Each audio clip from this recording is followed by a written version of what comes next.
Baik. Bismillah, kita mulai nggih. Sada semuanya. Bismillahirrahmanirrahim. Assalamualaikum warahmatullahi wabarakatuh. Waalaikumsalam. Gimana kabarnya Ustaz Sada? Ini Ramadan ke 18 ya atau 17. Sehat semuanya? Alhamdulillah, Ustaz. Alhamdulillah. Nah, kita mulai untuk materi pagi hari ini insya Allah. Bismillahirrahmanirrahim. Alhamdulillahirabbil alamin. Allahumma salli ala sayyidina Muhammad wa ala alihi wa ashabihi ajma'in. Allahumma faqihna fid din wa alimna ta'wil. Rabbi shrah li sadri wa yassir li amri wahlul 'uqdatam min lisani yafqahu qawli. Amma ba'd. Alhamdulillah, segala puji bagi Allah Subhanahu wa taala. Salawat dan salam senantiasa kita ucapkan kepada teladan kita Nabi Muhammad sallallahu alaihi wasallam, dan semoga apa yang kita lakukan pada hari ini dicatat sebagai amal solih yang akan memperberat timbangan kita di yaumil akhir nanti. Nah, pada pagi hari ini kita akan melanjutkan berkaitan dengan tempat-tempat i'rab itu nanti di rofa. Setelah itu kita masuk di yang dinasob nanti. Jadi eh, saya sampaikan sebelumnya, baik itu di daurah ini ataupun di kelas Nahu Tatbik, bahwa kata di dalam bahasa Arab itu ada yang dia bisa berubah-berubah keadaan akhirnya. Ada juga yang tidak berubah gitu. Tetapi yang tidak berubah itu tetap nanti dia punya posisi di dalam kalimat. Akhirannya memang tidak berubah gitu. Tetapi dia tetap punya posisi. Apakah dia jadi subjek di dalam kalimat tersebut? Apakah dia jadi objek di dalam kalimat tersebut? Contoh misalnya begini. Ketika kita mengatakan ja'a haula'i misalnya. Nah, datang mereka ini. Haula'i ini dia mabni karena dia isim isyarah. Artinya keadaan akhirnya akan selalu dibaca kasroh apapun posisi dia dalam kalimat. Nah, tapi di dalam kalimat ini dia tetap punya posisi. Dia jadi apa? Dia jadi subjek, gitu. Ketika kita mengatakan doroba Zaidun haula'i, Zaid telah memukul orang-orang ini, gitu. Tetap dibaca haula'i. Tetapi dia tetap punya posisi di sana. Dia jadi objek karena Zaid memukul orang-orang ini seperti itu. Nah, ketika kita itu bisa meletakkan posisi kalimat dengan benar, itu menandakan kita paham terhadap maksud dari kalimat tersebut. Makanya Imam Ibnu Hisham mengatakan bahwa kesalahan seseorang di dalam mengharokati sebuah kitab itu berawal dari kesalahan dia memahami makna kalimat. Karena kalau kita tidak paham makna dari kalimat tersebut, akan sangat mustahil kita itu bisa meletakkan harokat dengan benar, termasuk posisi dari kalimat tersebut. Nah, maka isim yang mabni, meskipun tidak berubah harokatnya, tetapi dia tetap punya posisi. Karena posisi ini nanti menentukan kedudukan dia di dalam sebuah kalimat. Apakah dia jadi subjek, apakah dia jadi objek, apakah dia misalnya jadi keterangan waktu, seperti itu. Nah, ketika kata itu bisa berubah, misalnya, Kemudian dia berubahnya kemana? Maka jawabannya kata itu nanti dia akan berubah di i'rab rofa. Ada yang i'rabnya nasab, ada yang i'rabnya jer, ada yang i'rabnya jazm. Ketika kita mengatakan kata itu dia di i'rab dengan rofa, maka kita harus mendatangkan tanda. Apa tandanya kalau dia rofa? Ketika sebuah kata di i'rab nasab, maka apa tandanya dari i'rab nasab tersebut? Ketika di i'rab jer, tandanya apa? Karena kata itu bisa berubah. Ketika rofa dia punya tanda ketika rofa. Ketika nasab dia punya tanda ketika nasab. Ketika jer dia punya tanda ketika jer. Begitupun ketika dia jazm kata tersebut. Nah, maka di pertemuan pertama lalu saya sampaikan bahwa ketika isim mufrad itu termasuk isim yang bisa berubah. Bisa ke rofa, bisa ke nasab, bisa ke jer. Nah, apa yang menandakan kalau dia beri'rab rofa? Jawabannya dhammah. Dhammah ini yang menandakan kalau dia beri'rab rofa. Fathah ini menandakan kalau dia di i'rab nasab. Kasroh ini menandakan dia di i'rab jer.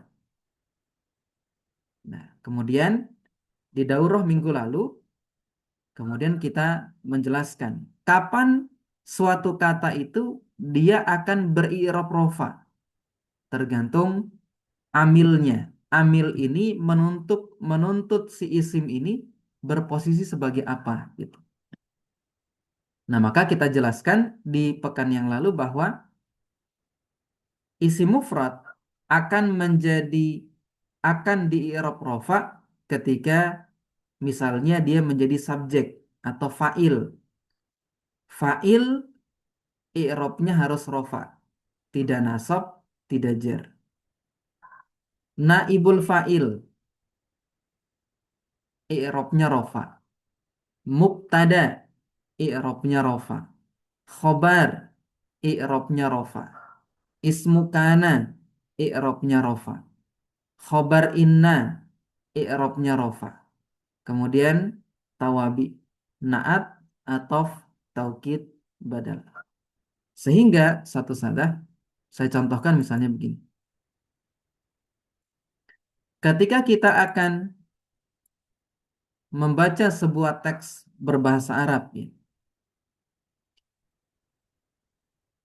maka harokat itu dia tidak bisa sembarangan. Misalnya kita meletakkan harokat di sini. Ketika dia diharokati misalnya yanhadul insanu diharokati dengan dhammah seperti ini, maka kita harus paham alurnya. Kenapa dia sampai diharokati dhammah? Berarti kita harus cari tahu. Satu, dia berposisi sebagai apa? Dhammah ini menandakan dia rofa. Karena rofa itu tanda aslinya dengan dhammah.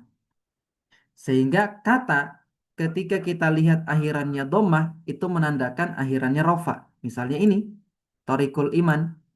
Toriku ini rofa dia karena dhammah. Tapi pertanyaannya, kenapa dia di rofa? Dia jadi apa posisinya di sini? Jadi fa'il kah? Jadi naibul fa'il kah? Jadi mubtada? Jadi khobar? Jadi ismu kana? Khobar inna? Naat atau taukid atau badal? Nah, makanya berbeda dengan bahasa Indonesia ya. Mungkin yang eh, hanya membahas subjek, predikat, objek, keterangan gitu. Dalam bahasa Arab itu banyak. Nah, misalnya ini, kenapa dibaca insan? Jawabannya karena dia jadi fa'il di sini. Kok bisa jadi fa'il? Fa'il itu kan harus ada fi'il sebelumnya.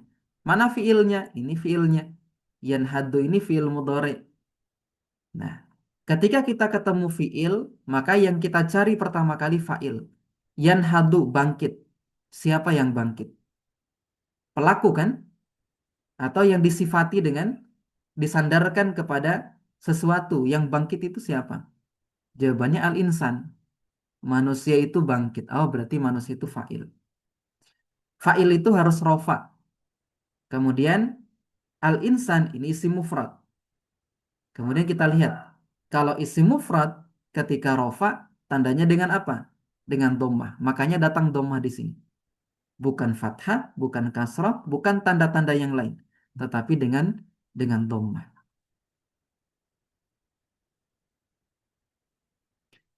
Nah, di atas sini misalnya, kenapa dia dibaca torik? Apa posisinya dalam kalimat gitu? Kenapa sampai dia dibaca dengan dhammah? Kalau dhammah kan berarti rofa gitu. Terus apa posisinya dalam kalimat gitu? Nah, torik ini isim bukan fiil. Berarti nggak mungkin dia jadi fa'il. Tidak mungkin dia jadi naibul fa'il. Karena syaratnya fa'il dan naibul fa'il itu harus ada fiil sebelumnya. Torik ini isim di awal kalimat. Oh, berarti dia jadi mubtada. Terus khobarnya mana? Khobarnya dihapus. Khobarnya dihapus. Nah, jadi prakteknya nanti dalam kalimat berbahasa Arab nanti seperti ini. Kalau ini kan masih ada harokatnya gitu ya. Ketika misalnya tidak ada harokatnya, kita harus pahami dulu kira-kira posisi kalimat ini jadi apa di dalam kalimat ini. Seperti itu. Nah, baru kemudian bisa kita letakkan harokat di dalamnya. Seperti itu. Nah, kita balik ke materi kita. Nah, maka Ustadz-Ustadzah, tanda ini wajib dihafalkan. Kalau memang kita betul-betul ingin bisa membaca kalimat berbahasa Arab. Tanda ini harus wajib dihafal. Sebenarnya rofa itu tandanya cuma empat. Dhammah, waw, alif, nun. Empat tandanya. Tapi kadang dhammah ini ada di beberapa isim. Ada di isim mufrad, ada di jama' muannats salim, ada di jama' taksir, ada di isim mankus, ada di isim maksur, seperti itu. Sebenarnya tanda rofa itu cuma empat. Tanda nasab itu cuma lima. Tanda jar itu cuma tiga aslinya. Tapi karena jenis isim itu banyak, maka kita harus cari tahu. Kita harus ingat isim mufrad itu tandanya apa ya ketika rofa. Nasabnya dengan apa, jarnya dengan apa. Harus selalu seperti itu. Jadi harga mati nih. Jadi yang harga mati tidak hanya NKRI ya, tapi buat pelajar nahwu, ini wajib dihafal tabel ini. Kemudian yang wajib dihafal berikutnya adalah berkaitan dengan rofa itu kapan sebuah kata itu di i'rab rofa. Nah, itu juga wajib itu dihafalin juga. Nah, ini tempat-tempat untuk i'rab rofa. Nah, ini juga wajib dihafalin. Harga mati dia. Karena kita tidak akan bisa mengharokati dengan benar kalau kita nggak tahu posisinya dia dalam kalimat. Jadi apa nih dia gitu dalam kalimat ini? Nah, apakah dia jadi fa'il, dia jadi naibul fa'il, mubtada, khobar, ismu kana? Kalau ismu kana gampang dia, karena ada kana dan saudaranya. Khobar inna dan saudaranya dia gampang, karena ada inna dan saudaranya yang jadi tanda. Gitu. Mubtada juga gampang sebenarnya, karena dia isim di awal kalimat. Fa'il dan naibul fa'il juga gampang sebenarnya. Karena dia akan ada kalau ada fi'il gitu. Berarti dia tidak akan ada kalau tidak ada fi'il. Makanya nanti kita harus sering-sering praktek seperti itu. Nah, kemarin kita sudah bahas fa'il, cuman kemarin ada yang belum sempurna ya. Saya sampaikan sekarang biar nanti tidak bingung. Nah, kita ulangi sedikit untuk yang bab fa'il saja. Karena kemarin ada yang tidak tersampaikan. Nah, jadi fa'il itu bahasa gampangnya adalah dia yang melakukan pekerjaan atau yang tersifati dengan fi'il, dengan pekerjaan tersebut. Nah, kita itu akan mudah memahami fi'il kalau kita sudah belajar sorof. Kalau kita sudah belajar sorof. Kalau hanya kita mengandalkan nahwu masih agak sulit. Bisa, tetapi lebih sulit. Nah, fa'il itu apa? Gampangnya tadi ya. Dia yang melakukan pekerjaan atau tersifati dengan fi'il tersebut. Nah, fa'il itu nanti terbagi dua. Wa ala kismain. Fa'il itu terbagi dua. Zahirun wa mudmarun. Ada yang menggunakan isim zahir, ada yang menggunakan isim domir. Tapi kalau fa'ilnya zahir tidak mungkin domir. Kalau fa'ilnya domir tidak mungkin zahir. Selalu begitu gitu. Jadi tidak pernah satu fi'il itu fa'ilnya dua. Maksudnya zahir dan domir itu gabung jadi satu. Nah, intinya kalau kita dapat fi'il, kita cari fa'ilnya. Cuman fa'il itu bisa dua. Ada fa'il zahir, zahir itu bukan domir. Domir bukan zahir. Zahir itu misalnya kita mengatakan Zaidun. Domir itu adalah kita menyebut orang lain tapi menggunakan perantara. Dia, kamu, saya, itu namanya domir, kata ganti. Tapi kalau zahir itu langsung kita ke orangnya. Misalnya kita mengatakan, eh, misalnya kita mengatakan Ja'a Zaidun. Zaidun itu zahir. Kenapa? Karena langsung ke orangnya, tidak menggunakan perantara. Sebentar ya.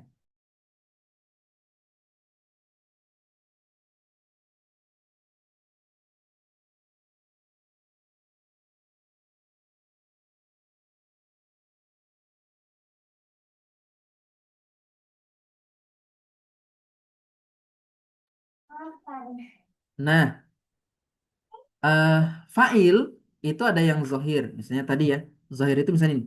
Koma Zaidun. Zaidunnya itu fa'il, zohir. Koma Zaidani. Kalau Zaidun itu isim mufrad, Zaidani itu musanna. Nah, penting juga kita tahu tanda musanna ya, yang pernah saya sampaikan. Nah, ini tandanya kalau dia musanna. Dia berakhiran alif nun. Wa qama Zaiduna. Zaiduna jamak muzakkar salim. Wa qama rijalu ini jamak taksir karena isim mufradnya rojulun. Kemudian wa qamat hindun atau ini sama ya.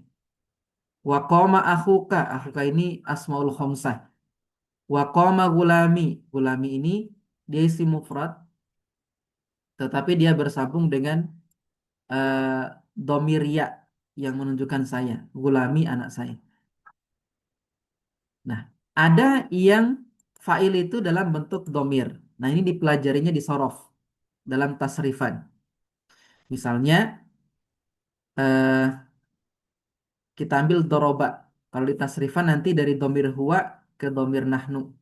Doroba, doroba, dorobu, dorobat, dorobata, dorobna, dorobta, dorobtuma, dorobtum, dorobti, dorobtuma, dorobtunna, dorobtu, dorobna. Misalnya ini. Ini dorobtu. Fiilnya kan yang ini.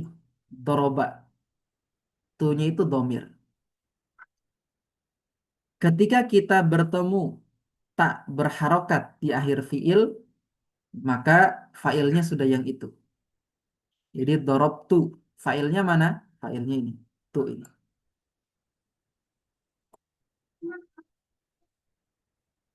Dorobna failnya ini. Nahnu. Kami telah memukul. Kalau dorob tu, saya telah memukul. Tu itu artinya saya. Dorobta, kamu telah memukul. Berarti failnya ini. Dorobti, kamu perempuan, satu orang telah memukul. Dan seterusnya sampai ke 14 domir itu. Nah, jadi kalau kita ketemu domir ini, di dalam sebuah kalimat, maka failnya sudah yang domir. Tidak ada lagi yang zohir. Nah, biasanya fail zohir itu datangnya di awal kalimat. Di awal kalimat. Kayak tadi, yanhadul insanu. Karena tidak mungkin, karena setiap domir itu harus kembali ke belakang. Harus kembali ke belakang. Kalau awalannya itu fiil, maka failnya pasti bukan domir. Karena setiap domir itu harus kembali ke belakang. Berarti filenya pasti zohir. Kalau fiil itu ada di awal kalimat. Nah, kita coba contohkan misalnya.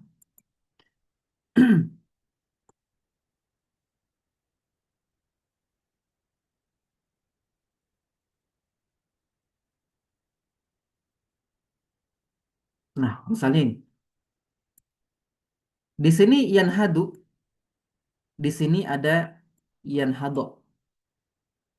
Sama sebenarnya. Yanhadu, yanhadu.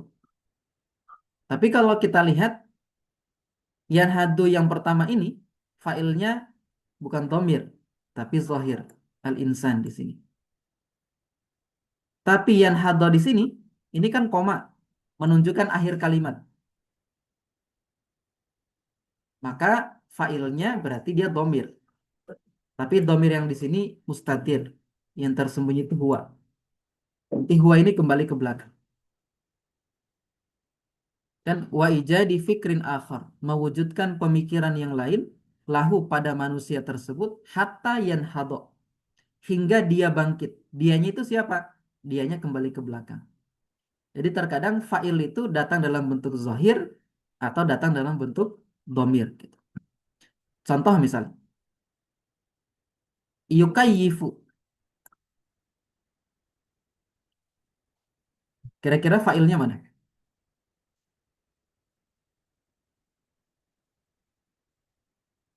Al-insanu Al-insanu di belakang. Fa'il di itu depan. tidak mungkin di depan. Eh, Fa'il itu tidak boleh mendahului si fi'il. Fa'il wajib berada di depan fi'ilnya. berarti yang apa itu? Luka. Suluka tidak mungkin karena dia fathah. Oh iya, ding Fathah itu berarti. tanda dia nasab. Berarti jawabannya kalau Domir, fa'ilnya bukan zohir, jawabannya domir. domir. Nah, di sini fa'ilnya domir Satu huwa. dua. Huwanya kembali kemana? Takdir huwa. Nah, di sini dia punya tempat kembali Iya, ke al-insan di iya, sini. yukawi. Iya, Yukayyifu. Ya. Dia mengatur. Siapa dia itu? Al-insan di belakang. Seperti itu. takdir huwa. Nah, ini kan awalan ayat. Nah, awalan ayat. Awalan kalimat seperti itu. Sama dengan ini. Misalnya. Yuhibbuhu. Tukayyifu. Ini failnya domir semua. Seperti itu. Takdir huwa. Mustatir huwa. Seperti itu. Nah, jadi sebenarnya fa'il itu lebih sering muncul dalam keadaan domir. Nah, biasanya kenapa? Karena untuk menyingkat kalimat. Nah, dulu yang susah itu ini. Pas belajar fi'il, nyari domir ini kembali kemana gitu. Wah, itu lumayan pusing itu bagi yang belum terbiasa gitu. Saya juga dulu kesusahan ketika ini fa'il kembali kemana gitu. Tapi karena sering berlatih, sering berinteraksi dengan kitab, ya lama-lama juga apa namanya paham seperti itu. Ustadz izin bertanya, Nah, boleh? silakan, Bu Ratna. Em, saya sering mendapati fa'il itu ada di belakang ya berarti itu, Dok. Jadi berarti kan ini kalimat sebenarnya kalau di wal insanu yukayifu berarti yukayiful insanu kan harusnya gitu ya. Kalau dibikin dia dohir. Betul, betul. Iya. Tapi kenapa sering terlihat di belakang gitu wal insanu yukayifu gitu. Ini karena kalau al-insan di sini dia punya kedudukan lain. Dia tidak jadi fa'il sebenarnya, tapi dia jadi mubtada di sini. Mubtada Oh, itu kedudukan lain. Seperti itu. Jadi manusia itu dia mengatur perilakunya di dalam kehidupan bihasabi sesuai dengan mafahimihi pemahaman dia. Maksudnya pemahamannya itu manusia anha terhadap kehidupan. Nah, yang susah itu oh begini. iya. Setiap domir itu kita harus cari tahu dia kembali kemana.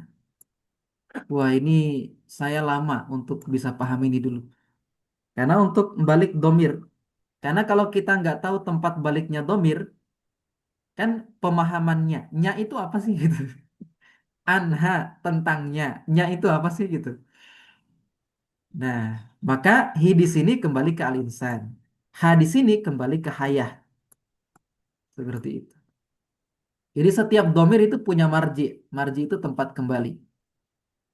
Nah, fa'il Itu juga kita harus cari tahu. Kira-kira kalau kita bilang dia domir, terus domirnya siapa? Supaya kita tahu yang melakukan ini siapa. Seperti itu. Nah, kalau saya tanya, yuhibbu kan failnya domir. Kembalinya kemana? Mustatir huwa. Mustatir, Huwa. mustatir huwa. Huwanya kembali kemana kira-kira? Al-insanu lagi, Ustaz.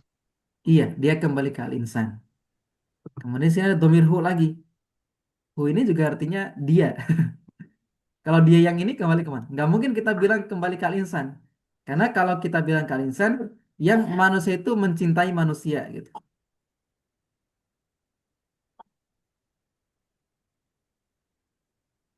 Jawabannya kembali ke syaksin sih, seseorang. Nah, seperti itu. Jadi perilaku manusia itu berbeda-beda. Kalau dia bersama dengan yang dia cintai, dia akan berlaku baik, sayang, karena dia punya pemahaman cinta, sayang pada orang tersebut. Maksudnya begitu. Nah ini fa'il dhamir dan zahir. Nanti gambarannya seperti itu. Ketika Ustadz-Ustadzah ketemu kitab, yang harus dilakukan pertama kali menganalisis makna, menganalisis maknanya. Kemudian kita, kalau kita paham maknanya, paham maksudnya, kita akan tepat menentukan posisi kalimatnya. Oh ini jadi fa'il, oh ini jadi objek, oh ini jadi eh, naibul fa'il, oh ini jadi mubtada, oh ini jadi khobar. Karena kita paham maksud kalimat tersebut. Nah, tetapi ini butuh latihannya. Sambil kita belajar, latihan. Jadi satu sadah, jangan nunggu belajar banyak gitu ya, baru praktek. Tapi apa yang kemudian diajarkan seperti itu, coba dipraktekkan sedikit-sedikit, sedikit-sedikit. Supaya ilmu itu satu dia nempel. Dua, meskipun pas kita praktek kita nggak paham, tapi minimal kita sudah memeras otak kita untuk bisa paham gitu. Nah, nanti sambil bertambahnya kaidah yang kita punya, semakin akan ini apa namanya eh, terbiasa kita itu mengharokati sebuah kitab. Nah, nanti seperti itu. Nah, itu yang ingin saya sampaikan soal fa'il ya. Jadi fa'il itu tidak selalu dia datang dalam bentuk zohir. Kadang dia datang dalam bentuk domir seperti itu. Oke, kita lanjut sekarang.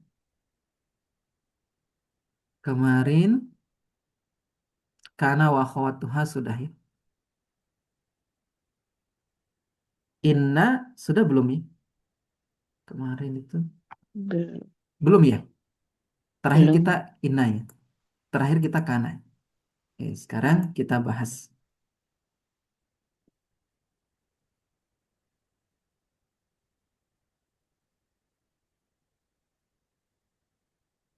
Nanti insya Allah detailnya nanti di kelas Senin malam ya. Di Nahu Tatbik itu. Insya Allah eh, nanti silakan diperbanyak murojaah materi yang saya sampaikan ya. Ya, sekarang kita masuk ke inna wa akhwatuha. Inna dan saudaranya ini dia ambil sebagaimana kana dan saudaranya. Inna punya saudara. Saudaranya Inna itu ada Inna, Anna, maknanya sama sebagai taukid, artinya sesungguhnya.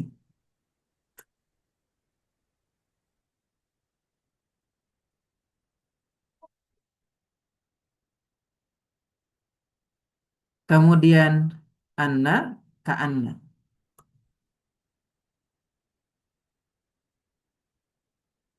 ada lakinna,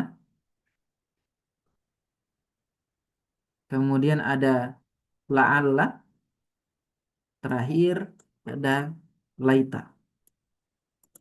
Nah, semuanya ini amil. Berarti dia yang menjadikan kata itu berposisi seperti ini. Misalnya inna ini ya. Kita ambil inna. Inna ini disebut dengan semuanya huruf ini. Inna, anna, ka'anna, lakinna, la'ala, laita. Ini semuanya huruf. Masuk kategori huruf. Bukan isim, bukan fi'il. Dia huruf. Dia disebut dengan huruf nasikh. Huruf yang menasakh. Kenapa disebut dengan huruf yang menasakh? Menasakh itu menghapus. Karena sebenarnya inna ini dia masuk kepada dia masuk kepada mubtada plus khobar. Awalnya mubtada khobar gitu. Misalnya mubtada khobarnya kita bilang Zaidun qaimun. Zaid itu berdiri. Ini semuanya isi mufrad, makanya tandanya dengan dhammah. Ketika Zaidun qaimun, ini kemasukan inna, kita masukkan inna. Maka inna ini menghapus hukum mubtada, dihapus hukum mubtadanya. Kemudian hukumnya berubah menjadi isim inna. Dia jadi isim inna. Ketika mubtada hilang, maka khobar hilang. Karena khobar itu ada karena ada mubtada. Amil dari khobar itu mubtada. Ketika mubtadanya hilang, maka khobarnya ikutan hilang. Maka qaimun pun tidak jadi lagi jadi khobar dari mubtada. Tetapi dia berubah hukumnya menjadi khobar dari inna. Khobar dari inna. Nah, karena terjadi perubahan, maka harus ditunjukkan dengan perubahan harokat. Maka isim inna, isim inna, i'robnya bukan rofa, tetapi nanti i'robnya dia nasab. Makanya Zaidun qaimun, ketika dia kemasukan inna, maka harokatnya berubah menjadi inna Zaidan qaimun. Inna Zaidan qaimun. Zaidan ini adalah isim inna. Isim inna. Isim inna itu i'robnya bukan rofa, tetapi dia nasab. Tanda nasabnya isim mufrad itu dengan fathah. Makanya dibaca Zaidan. Harokatnya fathah. Qaimun ini khobar inna. Khobar inna itu dia harus rofa. Qaimun isim mufrad, tanda rofanya dengan dhammah. Makanya dibaca inna Zaidan qaimun. Setiap isim nanti akan berbeda tandanya tergantung jenis isimnya. Ketika misalnya kita bilang dua orang Zaid, berarti kita bacanya bukan inna Zaidan lagi, tetapi inna Zaidaini. Pakai ya nun. Zaidaini qaimani. Berubah juga jadi musanna. Jadi inna wa akhwatuha yang dirofa itu cuma khobar innanya saja. Sementara isim innanya itu dia eh, dia nasab.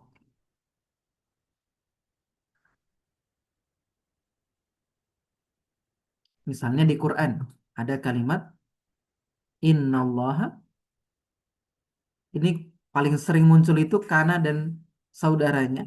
Inna dan saudaranya itu di akhir ayat Quran. Kalau kita lihat innallaha ghafurur rahim. Kita ini innallaha ghafurun. Maka Allah ini isimnya inna, makanya dia dinasab dengan fathah. Ghafurun ini khobarnya inna, makanya dia dengan dhammah di sini. Nah, kenapa fathah dengan dhammah? Karena dia isim mufrad. Isim mufrad nasabnya dengan fathah, rofaknya dengan dengan dhammah. Nanti kalau kita pakai jamu zakar salim beda lagi tandanya. Pakai musanna beda lagi. Kayaknya saya sampaikan perubahan harokat keadaan akhir itu wajib dihafal bagi kalau kita ingin betul-betul paham eh, membaca kitab seperti itu. Dan menghafal itu tidak susah. Menghafal itu bukan sesuatu yang susah. Sebentar ya.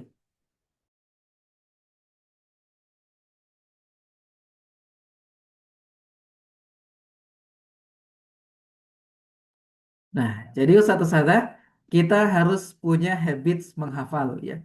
Menghafal itu memang kebiasaan umat Islam sejak zaman dulu sebenarnya. Kebiasaan kita. Jadi sampai dikatakan man hafizal mutun apa kalimatnya itu? Eh, Man hafizal mutun hazal funun. Katanya sampaikan barang siapa yang hafal matan maka dia akan dimudahkan untuk memahami yang lain seperti itu. Nah, sampai di sini dulu, Sadah. Silahkan kalau ada yang mau ditanyakan. Kita sedikit-sedikit belajar. Sudah setengah tujuh ternyata. Ustadz izin bertanya lagi. Silahkan, Salih. eh karena mungkin saya melewati kelas sebelumnya ya, belum sempat merojaah juga. Jadi ini saya bingung kenapa judulnya Marfuatil Asma, padahal jatuhnya nasab Ustadz Hmm, isimnya. iya, karena khobar inna itu tidak mungkin datang tanpa isim inna. Gitu. Maka harus dibarengkan seperti itu. Tapi yang marfu di sini itu cuma khobar innanya saja, seperti itu. Sama dengan kana sebelumnya. Kana dan saudaranya itu yang rofa isim kananya, khobarnya nasab. Tapi tidak mungkin kita itu membahas isim kana tanpa ada khobar kana. Karena dia dua pasangan yang harus lengkap. Masih dua-duanya harus ada ketika dibahas. Ketika membahas isim kana harus diikutkan khobar kananya. Ketika membahas khobar inna wajib ada isim innanya seperti itu. Tapi yang rofa cuman ininya saja. Cuma Kabarnya saja. khobarnya saja seperti itu. Begitu saja. Baik Ustadz. Nah, tadi ya pesan saya Ustaz. Jadi mulai biasakan untuk menghafal, manfaatkan waktunya. Yang usianya mungkin sudah bertambah, maksudnya bukan bertambah, ya, sudah merasa sudah nggak bisa lagi menghafal seperti itu. Nah, maka nanti disiasati, jangan banyak-banyak seperti itu. Sehari satu pendek gitu ya, seperti itu. Nah, kalau yang masih muda-muda, nah sehari jadi yang dihafal apa? Wajib yang Qur'annya ya, didahulukan yang Qur'annya maksudnya. Kalau kita ingin mendahulukan hafalan, dahulukan Qur'annya. Target kita harus segera selesaikan itu. Kalau kita punya anak, target anak itu harus eh, hafiz Quran. Usia berapa? Usia 7 tahun, usia 10 tahun. Orang tua harus punya target itu. Supaya apa? Jangan kita menunda kealiman mereka. Kalau kita mundurkan hafalan Quran mereka, kita menunda banyak ilmu yang harus mereka dapatkan. Gitu. Makanya kalau kita lihat, kenapa ulama dulu mereka banyak ilmunya seperti itu? Karena mereka sudah selesai belajar di usia kecilnya. Sehingga ketika mereka besar, mereka fokus ke cabang-cabang yang lain. Seperti itu. Nah, jadi kalau kita punya anak di rumah, dimaksimalkan. Gitu. Kalau bisa Qurannya selesai sebelum lulus SD. Selesai Quran. Berapa tahun? 6 tahun. 6 tahun tuh lama sebentar. Sebenarnya waktu yang sangat lama untuk bisa hafal Quran usia anak-anak. Seperti itu. Nah, jadi kadang kita itu serius di tempat kerja ya. kita itu mengikhtiarkan yang terbaik untuk kerjaan kita. Tapi pernah nggak kita itu mengikhtiarkan yang terbaik untuk anak kita di rumah? Seperti itu. Sebagaimana kita eh, apa namanya profesionis di tempat kerja, harusnya di rumah juga begitu gitu. Ketika memikirkan masa depan anak. Jadi kalau bisa alim di usia muda, kenapa harus nunggu mereka kuliah gitu? Seperti itu. Nah, jadi budayakan menghafal itu di rumah kita sebagai sesuatu yang eh, apa namanya kebiasaan seperti itu, bukan sesuatu yang berat gitu ya. Nah, mulai aja dulu gitu. Nanti insya Allah akan terbiasa. Nah, termasuk ngafalin-ngafalin seperti ini. Ya. Kalau anak masuk pondok, dia ambil luwah, dia akan hafal ini matan jurumiyah. Ini saya ambil di matan jurumiyah. Nah, jadi amma inna wa akhwatuha. Karena ini baca wa akhwatuha. Karena dia ataf ke inna. Inna itu fi mahali raf'in. Fa innaha tansibul isma. Karena dia menasobkan isim. Jadi inna itu dia punya kerjaan itu menasobkan isimnya watar faul khobar dan dia merofakkan khobarnya. Makanya kita bilang isim inna itu nasob, khobar inna itu rofa. Apa saja inna wa akhwatuha itu? Wahia inna, anna, lakinna, ka'anna, laita, la'alla. Hanya ini saja. Sedikit inna, anna, ka'anna, la'alla, laita. Misalnya. Inna sama anna itu ditaukid ya. Sebagai taukid. Untuk menguatkan makna. Menguatkan makna. Karena bisa jadi orang itu eh, kurang percaya dengan apa yang kita sampaikan. Misalnya kita mengatakan Zaidun qaimun, Zaid berdiri, dia nggak percaya. Kita datangkan inna dan anna untuk jadi taukid. Lakinna, lakinna itu litasbih. Lakinna itu listidrak. Ya, kita misalnya bilang eh, misalnya najahat tullabu misalnya. Eh, apa? Ma jaa Zaidun. Zaid tidak datang. Lakinna lakinna afwan.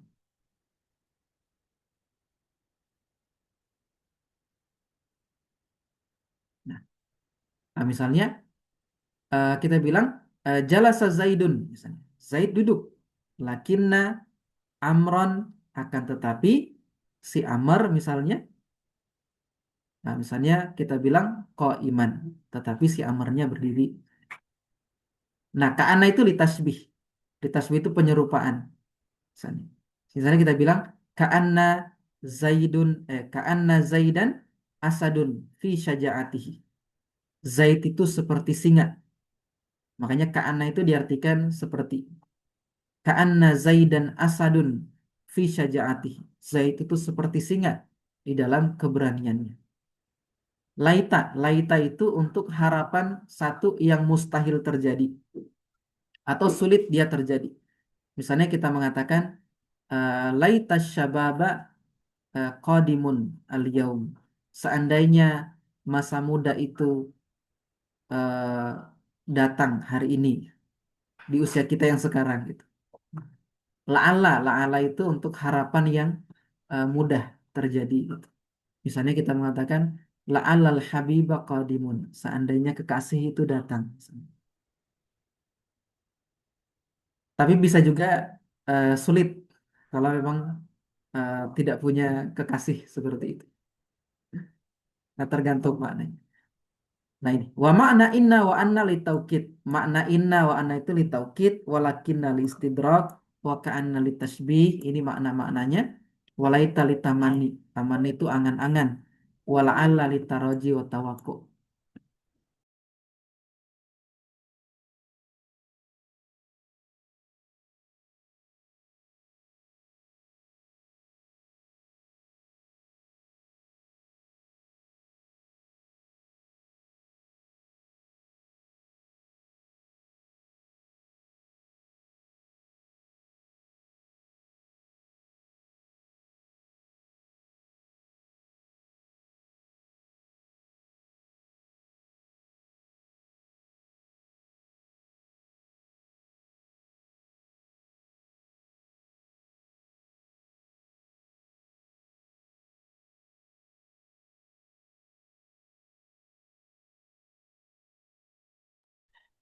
Oke, Afan ya.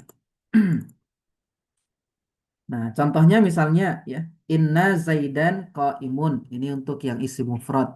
Kalau musanna, inna zaidaini. Nah, tanda dia musanna ya nun ini. Tapi tanda nasabnya dia yang ya. Inna zaidaini qaimani. Atau inna zaidina qaimuna. Misalnya zaidnya banyak. Innal muslimati qaimatun. Kalau dia jama muannas salim. La'allal tabiba amilun. Semoga dokter itu kerja. Ya. Laita zaidan. Zaidan di sini. Laita zaidan ja'a abuhu. Seandainya Zaid itu bapaknya datang. Seandainya bapaknya Zaid datang. Nah, seperti itu. Ada yang mau ditanyakan dulu, Pak Sada? Kami persilahkan. Silahkan.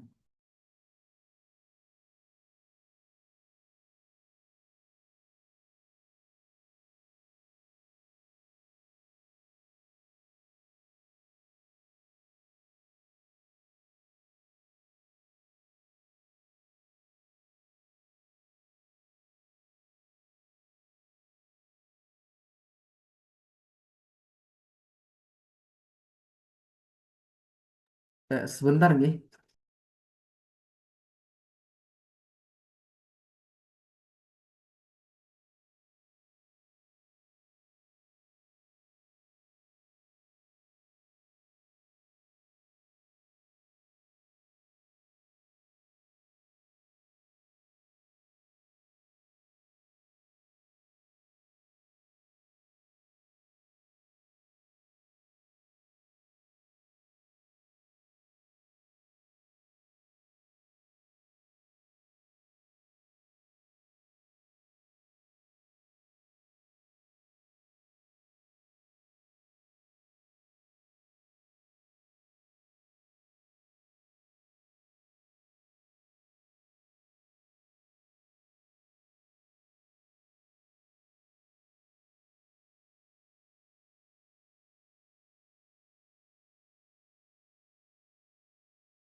Baik, selesai ya, Ustaz Sada. Insya Allah pembahasan Inna dan saudara-saudaranya.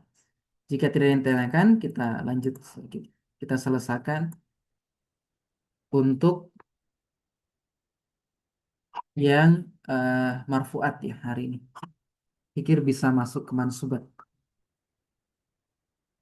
Nah, sebelum masuk ke tawabi, kita harus bisa paham berkaitan dengan ma'rifah sama nakiroh. Karena nanti naat itu sangat berkaitan erat dengan ma'rifah sama nakiroh. Makanya pembahasan ma'rifah nakiroh kita sampaikan di sini. Bahkan di kedudukan-kedudukan kata yang lain itu harus isimnya misalnya ma'rifah gitu. Nah, apa itu ma'rifah? Ma'rifah itu adalah isim yang sudah tertentu, isim yang sudah khusus. Misalnya Zaidun. Zaidun ini adalah dikhususkan untuk seseorang yang bernama Zaid. Makanya dia ma'rifah. Tapi kalau nakiroh, nakiroh itu yang umum. Jadi kalau di bahasa Indonesia ada bahasan umum khusus, umum itu namanya nakiroh. Kalau khusus itu ma'rifah. Nah, nakiroh itu isim yang masih umum, masih mencakup semua orang. Ketika misalnya kita mengatakan rojulun. Rojulun ini adalah seorang laki-laki. Tapi bisa diletakkan kepada siapapun. Misalnya kita mengatakan eh, Zaidun rojulun misalnya. Zaid bisa kita katakan rojul, Amr bisa kita katakan rojul, si Bakar kita bisa katakan rojul. Dia masih masih umum. Kemudian misalnya kita mengatakan masjidun, masjid, tapi dia tidak dikhususkan terhadap satu masjid tertentu. Dia masih umum, bisa mencakup seluruh masjid yang ada di dunia ini. Namanya nakiroh. Kalau ma'rifah, dia sudah khusus. Khusus itu tidak hanya untuk satu orang ya. Misalnya kayak Zaid. Zaid itu kan banyak sebenarnya. Tetapi dia jadi ma'rifah karena si bapaknya itu meletakkan nama Zaid itu khusus untuk orang ini. Seperti itu. Bukan Zaid yang lain. Seperti itu. Ketika kita mengatakan misalnya Ja'a Zaidun, kita sudah punya maksud. Zaid yang datang itu Zaid yang ini loh. Bukan Zaid yang mana-mana. Seperti itu. Makanya dikatakan ma'rifah. Nah, ma'rifah itu satu asya'a. Dia ada 5. Yang pertama, al-ismul mudmaru. Isim domir. Semua domir itu ma'rifah. Kenapa domir itu ma'rifah? Karena dia punya marji, tempat kembali. Tidak mungkin kita menyebut kata ganti tanpa kita memaksudkan terhadap kemana nih kembalinya kata ini. Karena domir itu datang, mesti sudah ada punya tempat kembalinya. Dia punya marji, tempat kembali domir. Menandakan dia sudah tertentu seperti itu. Misalnya kita mengatakan ana, anta, ya, seperti itu. Ketika kita mengatakan anta, kita sudah maksudkan anta itu ya kamu maksudnya seperti itu. Semua domir itu dia ma'rifah. Kemudian al-ismul alam, nama. Semua nama itu dia ma'rifah. Ketika kita mengatakan Indonesia, maka itu sudah khusus untuk nama negara kita.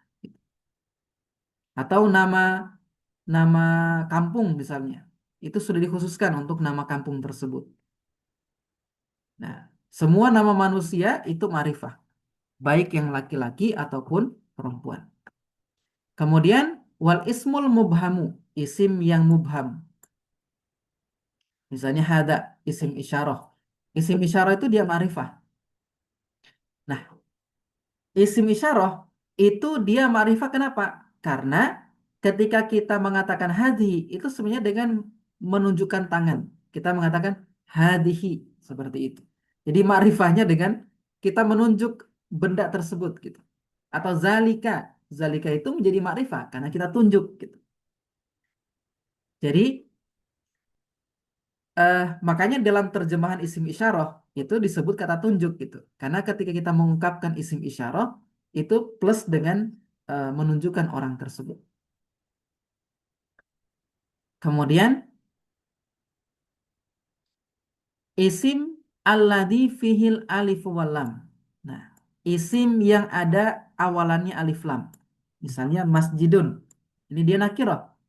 Ketika kita ingin menjadikan dia ma'rifah, kita katakan al masjidu. Dia jadi ma'rifah. Contohnya ar-rajulu wal gulamu. Kemudian wa ma udifa ila wahidin min hadhil arba'ati. Dan apa yang disandarkan kepada 4 jenis ma'rifah di atas gitu.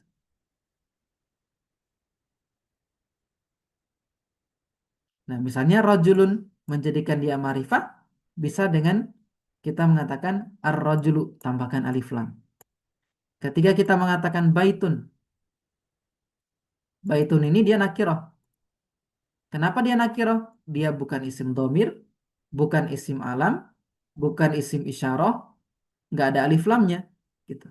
Maka dia nakirah. Membuat dia ma'rifah, bisa kita mengatakan al-baitu atau disandarkan kepada Zaid, baitu Zaidin. Nah, maka baitunya ikut ma'rifah. Karena kita sudah menyandarkan kepada isi ma'rifah, baitu Zaidin, rumahnya Zaid. Nah, itu kan sudah tertentu. Atau disandarkan kepada domir, misalnya baituka, rumah kamu, misalnya. Atau disandarkan kepada isim isyarah. Kita mengatakan baitu hadza, rumah ini gitu. Atau kita sandarkan kepada isim yang ada alif lamnya. Misalnya Baitul Mudiri, rumahnya kepala sekolah, misalnya seperti itu. Nah, ini berkaitan dengan ma'rifah. Jadi kita pun harus mampu membedakan mana yang ma'rifah, mana nakirah. Ini jenis isim dilihat dari sisi yang lain gitu. Misalnya isim mufrad itu ada yang ma'rifah, ada yang nakirah gitu.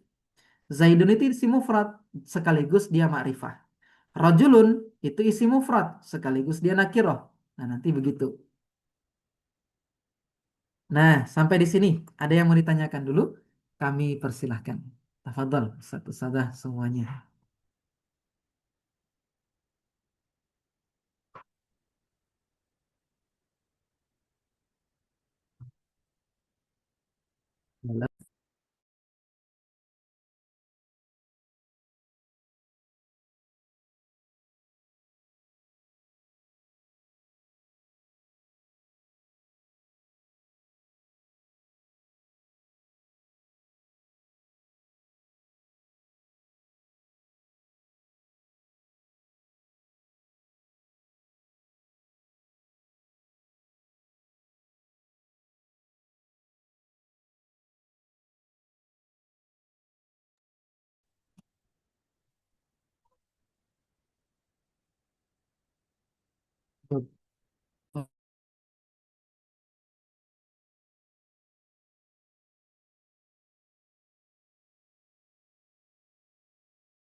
Baik, kita lanjutkan sedikit, Ustaz Sadah.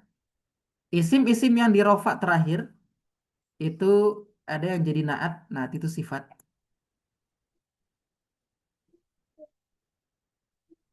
Iya. Ada atof, ada taukid, ada badal. Naat itu sifat. Atof itu sesuatu yang didahului, menyambungkan dua kata tapi pakai perantara huruf atof. Taukid itu ada jenis taukidnya sendiri. Badal mungkin nanti agak rumit di sini di badal. Kita bahas naat dulu. Naat itu dia tabi semuanya. Semuanya ini tabi. Naat ini nanti bisa rofa, bisa nasab, bisa jer. Tergantung yang dia ikuti. Jadi i'rabnya naat, atof, taukid, badal tergantung yang dia ikuti. Namanya sifat mesti ada yang disifati. Namanya sifat. Jadi misalnya kita eh, mendatangkan sebuah sifat, mesti kan ada sesuatu yang disifati. Maka i'rabnya sifat itu mengikuti terhadap yang dia sifati. Gitu. Misalnya dalam basmalah, Bismillahirrahmanirrahim.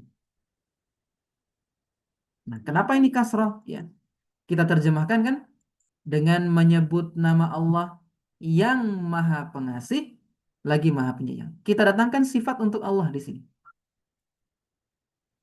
Nah, yang disifati kan Allah. Berarti i'rabnya Rahman itu mengikuti i'rabnya Allah. Allah di sini dia di i'rab jer. Nanti belum kita bahas sebenarnya. Tapi dia di i'rab jer. Tanda jernya itu kasroh. Maka Rahman pun ikutan jer i'rabnya. Rahim ikutan jer i'rabnya. Ini semua berlaku untuk atof. Kalau atof itu mengikuti ma'tuf. Dia diatofkan kemana? Kalau taukid berarti ada sesuatu yang dikuatkan. Maka i'rabnya taukid mengikuti terhadap isim yang dia kuatkan. Kalau badal ada yang dibadalin. Maka i'rabnya badal mengikuti yang dibadalin. Namanya mubdal minhu. Jadi kalau nanti ini ya istilah-istilah. Naat pasangannya man'ut. Eh, atof dengan ma'tuf alaih atau ma'tuf. Taukid dengan muakkad yang ditaukidkan sebenarnya. Kalau badal dengan mubdal minhunya.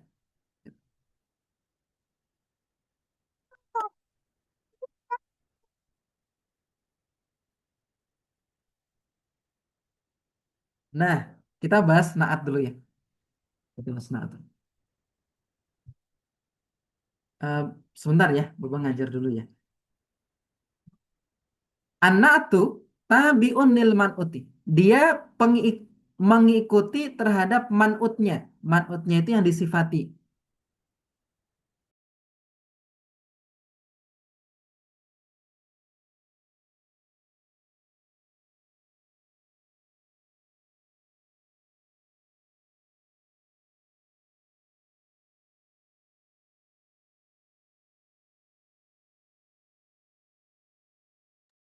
Oke.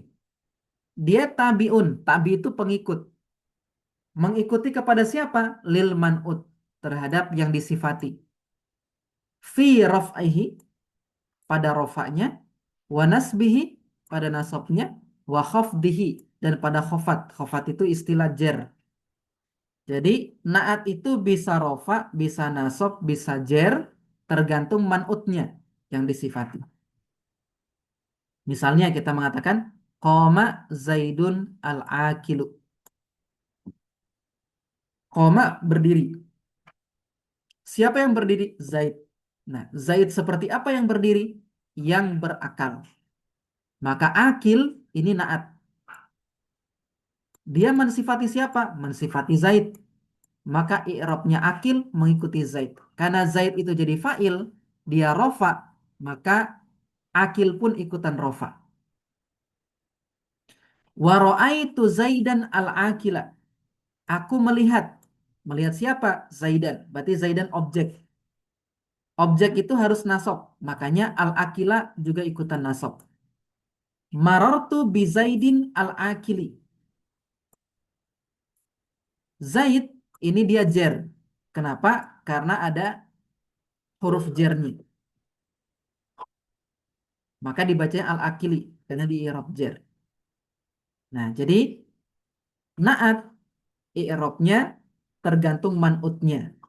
Ketika man'utnya rofa, dia ikutan rofa, nasab ikutan nasab, jer ikutan jer.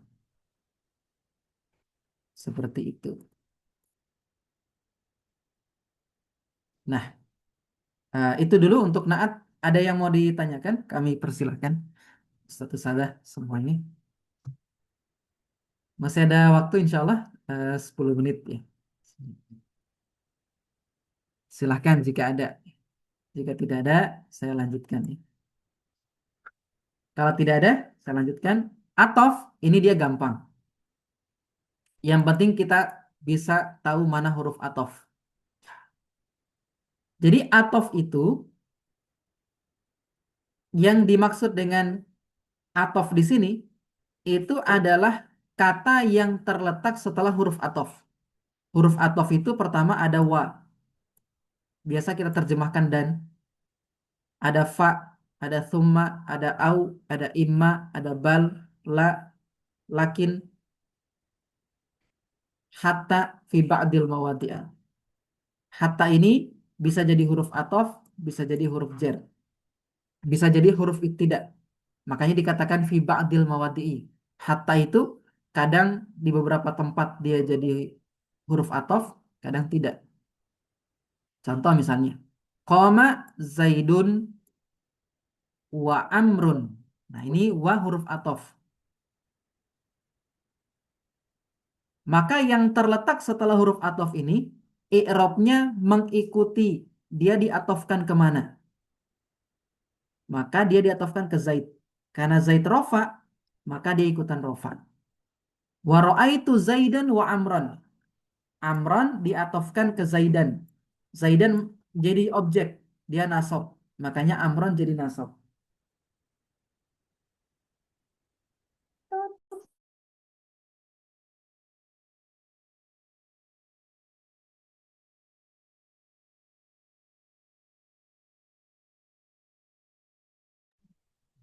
Nah, wa marartu bi Zaidin wa Bakrin. Bakrin dia diatofkan ke Zaid. Zaid ini kan dia jer karena didahului huruf jer. Makanya dia ikutan jer seperti itu. Coba ngajar dulu sebentar ya. 7 menit. Nah, kemudian taukid. Nah,